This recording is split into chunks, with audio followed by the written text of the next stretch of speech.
Welcome to Beyond the Nebula, where humanity doesn't just survive, we rewrite the stars. These original HFY stories explore what happens when humans show the galaxy what we're truly made of. The Accord was dying. System after system, the Scar Dominion swept through them like wildfire through dry grass. Their warships cracked moons. Their infantry wore living armor. Their doctrine was simple: no surrender, no survivors. For decades, the Galactic Accord pleaded for reinforcements. The core worlds turned silent. Allies retreated into isolation. The Scar won not by numbers, but by fear. Whole planets surrendered just to avoid the bloodbath. Whole species vanished into assimilation camps. We didn't have heroes left, just statistics. Until the humans came. No one remembered inviting them. They weren't members of the Accord. They had no official military alliance, just a small distant colony on a barely charted arm of the spiral. Terra, Sol 3, Earth. The diplomatic files on them were dusty, mostly ignored. A pre-FTL species that had somehow caught up through scrap recovery and over-engineering. We expected a delegation. Instead, we got Fleet Omega. 7 ships. Ugly by galactic standards. Steel-plated beasts with visible seams, repurposed industrial parts, and crude, massive railguns jutting out like spears. They didn't transmit comms protocols. They didn't ask permission. They jumped into Scar territory. Broadcast one message in open band galactic standard: "We're here. Who needs saving?" The first battle was over Farok's reach. The Scar outnumbered them 5-1. The humans fought anyway. They didn't deploy in formation. They didn't use standardized tactics. Their ships swerved unpredictably, banking through asteroid belts, venting plasma as if daring the enemy to chase them. They sacrificed shields for speed, ran hot reactors, used outdated hulls reinforced with something they called carbon-weaved Fury steel. The Scar opened fire. The humans didn't flinch. They closed the gap, fired kinetic slugs the size of hovercars, and broke through Dominion lines like a hammer through wet glass. It was chaos. Beautiful, terrifying chaos. And it worked. "What kind of tactic is this?" one Accord general asked. The human response? Adaptation through aggression.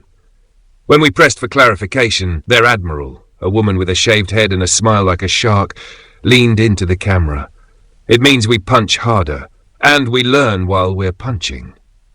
They didn't stop at Farok. They pushed deeper. When they found Scar assimilation camps, they bombed them from orbit, then deployed troops to retrieve survivors. They moved with speed that shouldn't have been possible. They fought like demons, but they treated prisoners like people. Even Scar. That part confused us. One Accord envoy asked a human officer why he offered a wounded Scar medical attention. He shrugged. "We're not them. If we act like they do, we've already lost." The Scar panicked. They tried to adapt to human tactics. Failed.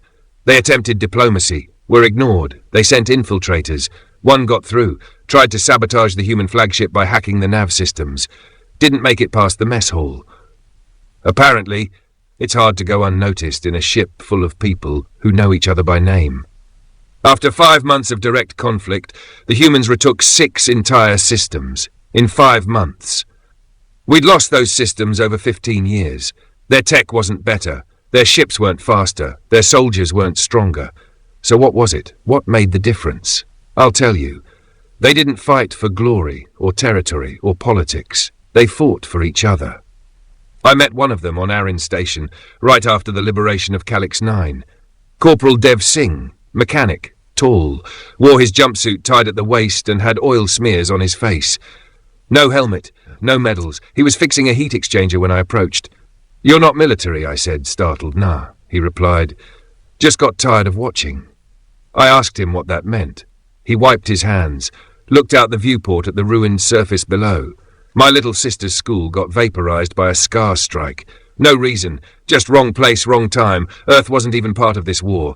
But now?" He looked me dead in the eye. "Now it is. They called it the Red Line Push. 12 systems, 4 fleets, 100,000 lives on the edge. The Accord begged them to wait, to coordinate, to follow protocol. They didn't. The humans didn't trust bureaucracy. They trusted momentum. They launched anyway. And that's when something changed. The Scar didn't just fall back, they ran, retreated from systems they'd held for decades. Entire Scar fleets abandoned strategic positions to avoid the humans. We asked them why. One captured commander finally answered, "You can kill them, but they keep coming. You burn one, 10 more rise. They laugh while bleeding. They fight like nothing we've faced before. And worst of all..." He shivered. "They don't fear us at all." The war turned. Allies returned. Courage sparked across systems.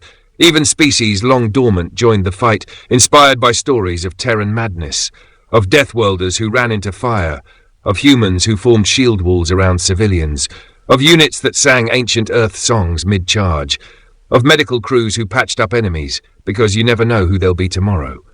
One human, Captain Mendez, became legend during the siege of Threlas Core. When the reactor failed, she stayed behind to stabilize the system while her crew escaped. No backup, no chance of survival. They found her hours later, half-burned, barely alive, still holding the control rod in place with her bare hands. When asked why, she coughed and said, "Because someone had to." In the final months of the war, the Scar sent a peace delegation. The humans didn't respond. Instead, they sent a single data packet. It contained the names of every colony burned, every child taken, every city destroyed, and one sentence: "You don't get to talk peace until you learn what it means." The Scar surrendered the next cycle, unconditionally. The galaxy changed overnight. The Accord named a new sector after Earth. Humans didn't take territory. They didn't ask for compensation. They asked for inclusion, representation, respect, and beer. Apparently, that last one was non-negotiable. So now, when cadets at the Academy ask why we teach Terran tactics, why we study the campaigns of a species barely known 20 years ago, I tell them this: because when everyone else gave up, when logic said we were doomed, when hope was a whisper drowned in the screams, the humans came, and they didn't ask for permission. They just fought like hell, and won. If you enjoyed this story, leave a like and comment. It helps us reach more sci-fi fans like you. And if you love tales where humans shake the galaxy, subscribe to Beyond the Nebula for weekly uploads. Original story by Beyond the Nebula, AI-assisted, human-created. Narrated by Beyond the Nebula. New episodes every week.